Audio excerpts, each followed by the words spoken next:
Oke baik, bismillahirrahmanirrahim. Assalamualaikum warahmatullahi wabarakatuh. Kali ini saya Ikramullah akan mempresentasikan gimana pembuatan lokal atau private DNS server menggunakan By9 di Ubuntu WSL 2 Windows. Nah sebelum itu kita berkenalan dulu sama DNS, sama domain. Nah pertama, domain itu apa? Nah, domain itu adalah sebuah nama unik yang diberikan untuk mengidentifikasi alamat IP dalam suatu situs web. Nah, contohnya nih, kalau misalnya aku pengen akses website itu yang ada di IP-nya 192.168.1.10, saya tinggal ketik di web namanya ikram.local. Jadi kita tidak perlu menghafal IP yang berbentuk angka seperti itu. Nah, kalau diperhatikan, domain tersebut mempunyai sebuah pattern ya, ada kayak ikram.local, facebook.com, twitter.com, tiktok.com, dan seterusnya. Nah, susunan domain itu gimana sih? Nah, yang pertama, ada yang biasanya disebut dengan top level domain, yang biasanya ada gov, my.id, ada .id, ada .com, ada .xyz. Nah, itu sebenarnya tujuan. Biasanya disebut dengan TLD, maksudnya itu adalah tujuan atau identitas dari web, atau biasanya dibilang suffix dari domain. Nah, yang kedua ada namanya domain. Nah, yang saya tunjukkan di ini biasanya itu kembali lagi yang tadi merupakan nama unik untuk identifikasi sebuah server. Nah, kemudian biasanya tuh ada domain yang punya subdomain, misalnya ada www, atau biasanya kayak dicontohin di Homelab, atau biasanya kalau di Discord namanya media.discordapp.com gitu kan. Nah, itu subdomain namanya. Subdomain itu merupakan ekstensi dari domain, atau biasanya disebut dengan prefix dari domainnya. Nah, kemudian ada yang terakhir di belakang tapi nggak kelihatan, namanya root. Nah, itu hierarki tertinggi dari domain atau yang ada di internet. Nah, tak terlihat ya. Nah, kemudian apa sih dari domain ini? Kenapa bisa kita ketik ikram.local muncul, kita tahu langsung IP-nya di mana? Nah, ada namanya DNS. DNS itu apa sih? DNS itu adalah sebuah sistem yang memetakan nama domain ke alamat IP yang sesuai dan memungkinkan pengguna untuk mengakses situs web dari lokasi mana saja di dunia tanpa harus tahu lokasi fisiknya. Itu ya. Kemudian gimana sih DNS minta domain gitu kan? Jadi yang pertama, nah di sini kamu sebagai komputer kan akan meminta, misalnya mau ngetik nih www.google.com, kan? Berarti nanti dia bakal ngirim nih ke DNS resolver nih. Nah, DNS resolver itu bakal mencari yang namanya TLD yang tadi .com, .gov, dan segala macam ke root server. Nah, root server udah dapat nih TLD servernya di mana gitu kan. Nah, sehingga DNS resolvernya bakal ngehubungin TLD server nih untuk kasih tahu ini halaman kayak ikram.local tadi ya, atau ikram.id gitu kan, halamannya di IP-nya di mana. Nah, dia bakal hubungin alternatif servernya dan bakal kasih tahu komputer nih, bahwa oh ini nih IP-nya dengan domain yang tadi. Nah, maka kamu bisa mengakses secara langsung domain tersebut, IP tersebut dengan domain yang sudah kamu ketik tadi ya. Nah, untuk selanjutnya studi kasusnya itu kita akan membuat seperti tadi yang di awal saya buat, kita akan mencoba membuat private DNS server di WSL 2 dengan Linux distronya itu Ubuntu. Oke, lanjut. Oh ya, oke.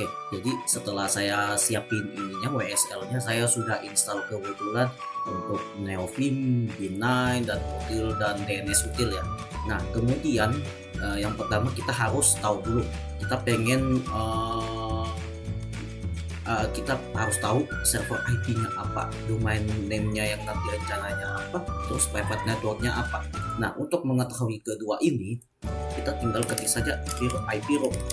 Nah, di sini kita lihat default-nya. Nah, yang di sini ini IP-nya nih. Yang di sini ini server IP, dan kemudian di sini adalah private network-nya. Nah, kalau misalnya ragu-ragu, kalian bisa coba di sini klik kanan, copy, habis itu coba di PowerShell lainnya, ping. Nah, harusnya kan jalan nih, nanti emang benar udah terkoneksi dengan yang di sini. Nah, kemudian yang pertama itu kita bakal langsung ke lokasi di mana Bind9-nya ini apa namanya, Bind9-nya ini konfigurasinya. Dia biasanya ada di etc bind etc bind. Nah, saya setelah kita masuk ke folder etc.bind, nanti kita bakal melakukan konfigurasi di antara file name.conf.option, name.conf.local, db.255 dan db.local.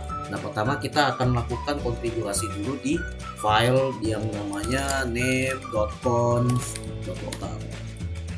Option salah. Nah, mungkin kita bakal langsung hapus saja, dan saya kebetulan sudah ini buat konfigurasinya dari sebelum merekam. Oke, dari konfigurasinya ini bisa kita lihat. Jadi gunanya tadi ini untuk private network itu kita masukin ke akses control listnya untuk internal network. Nah, sisanya ini kebanyakan konfigurasi dari default yang ada di Google ya, begitu. Nah, di sini secara tidak langsung kita juga sudah melakukan recursion DNS terhadap DNS-nya Google ya. Nah, kemudian kita save di sini, kita save filenya, dan kemudian kita bakal lanjut main-main di file yang namanya name.conf.local. name.conf.local. Oke, nah sebelumnya juga saya sudah mencoba untuk ininya. Saya langsung copy paste saja di sini. Seperti yang kelihatan di sini. Jadi nanti saya membuat dua zone, yaitu yang pertama zone untuk ikram.local. Kemudian ini yang private networknya ini dia bakal ngebind ke reverse. Nah, ini tadi gunanya untuk forward dan reverse. Nanti untuk ini kita bakal main-main di file yang namanya file.db ya. Oke, jadi kita bakal lanjut.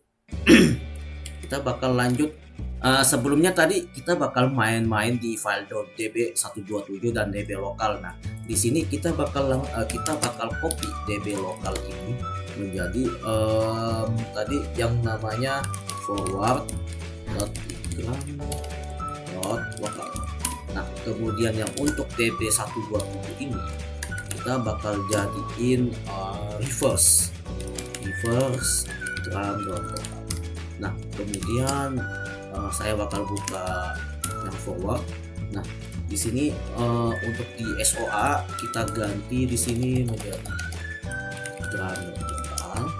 Habis itu di sini ikram.local.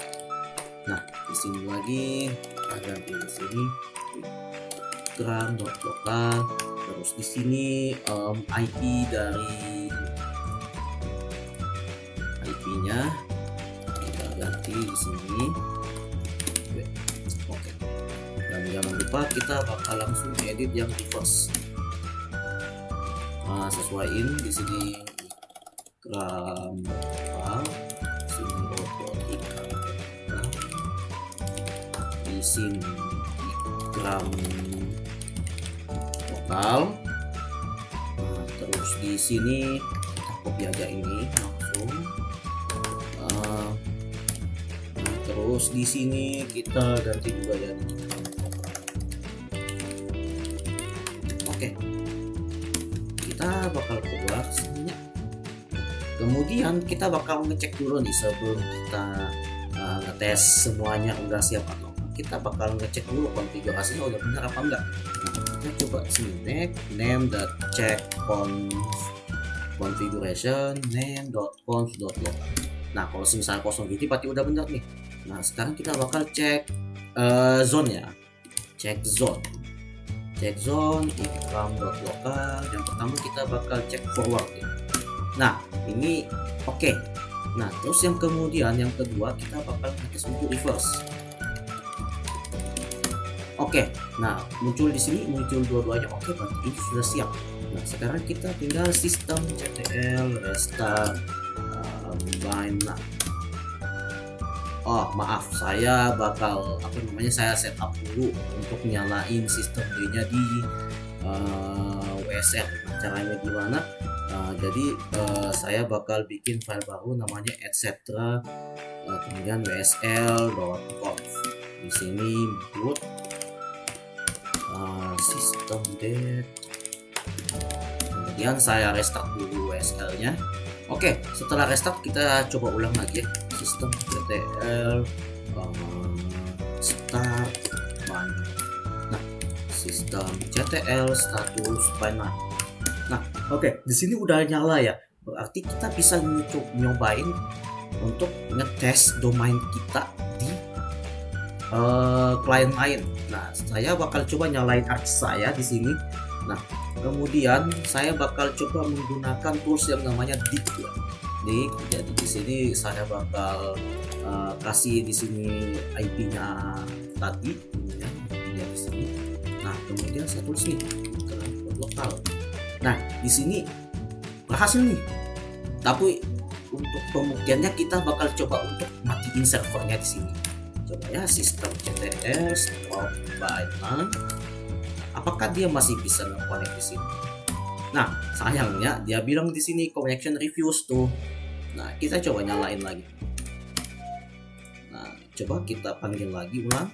Nah, udah normal seperti biasa. Nah, jadi itulah gimana caranya untuk menyeting DNS server di Ubuntu WSL 2. Semoga bermanfaat. Sekian, terima kasih. Assalamualaikum warahmatullahi wabarakatuh.